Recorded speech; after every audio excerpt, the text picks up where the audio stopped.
ಮಳವಳ್ಳಿ ಪಟ್ಟಣದಲ್ಲಿ ಶ್ರೀ ಬಸವೇಶ್ವರ ಪತ್ತಿನ ಸಹಕಾರ ಸಂಘದ ವತಿಯಿಂದ ಸುತ್ತೂರಿನ ಪರಮ ಪೂಜ್ಯರಾದ ಜಗದ್ಗುರು ಶ್ರೀ ಶಿವರಾತ್ರಿ ದೇಶಿಕೇಂದ್ರ ಮಹಾಸ್ವಾಮಿಗಳಿಗೆ ಭಕ್ತಿ ಸಮರ್ಪಣೆ ಅಭಿನಂದನೆ.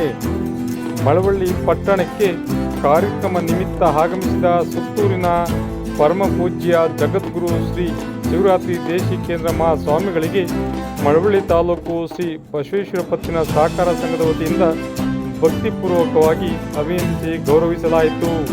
ಈ ಸಂದರ್ಭದಲ್ಲಿ ಅಖಿಲ ಭಾರತ ವೀರಶೈವ ಮಹಾಸಭಾದ ತಾಲೂಕು ಅಧ್ಯಕ್ಷರಾದ ಕುಂದೂರು ಮೂರ್ತಿ, ಶ್ರೀ ಬಸವೇಶ್ವರ ಪತ್ತಿನ ಸಹಕಾರ ಸಂಘದ ಅಧ್ಯಕ್ಷರಾದ ಮಾಗನೂರು ಋಷಭೇಂದ್ರಪ್ಪ ಹಾಗೂ ಪ್ರಸ್ತುತ ಶ್ರೀ ಬಸವೇಶ್ವರ ಪತ್ತಿನ ಸಹಕಾರ ಸಂಘಕ್ಕೆ ಚುನಾಯಿತ ನಿರ್ದೇಶಕರಾಗಿ ಆಯ್ಕೆಗೊಂಡಿರುವ ನೂತನ ನಿರ್ದೇಶಕರುಗಳು ಹಾಗೂ ಶ್ರೀ ಬಸವೇಶ್ವರ ಪತ್ತಿನ ಸಹಕಾರ ಸಂಘದ ಮುಖ್ಯ ಕಾರ್ಯಾಧಿಕಾರಿ ನಾಗರಾಜು ಸೇರಿದಂತೆ ಸಿಬ್ಬಂದಿ ವರ್ಗದವರು ಎಲ್ಲರೂ ಸೇರಿಕೊಂಡು ಸುತ್ತೂರು ಪರಮ ಪೂಜ್ಯ ಶ್ರೀ ಶಿವರಾತ್ರಿ ದೇಶಿಕೇಂದ್ರ ಮಹಾಸ್ವಾಮಿಗಳಿಗೆ ಪಾದಪೂಜೆ ಸಲ್ಲಿಸಿ ಭಕ್ತಿ ಸಮರ್ಪಿಸಿದರು.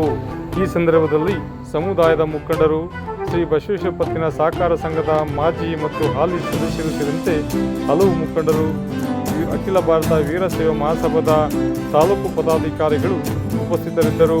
ವಿಶೇಷ ವರದಿ ಮಾಗನೂರು ಎಂ ಶಿವಕುಮಾರ್, ಮಾಮರ ಮೀಡಿಯಾ, ಮಳವಳ್ಳಿ.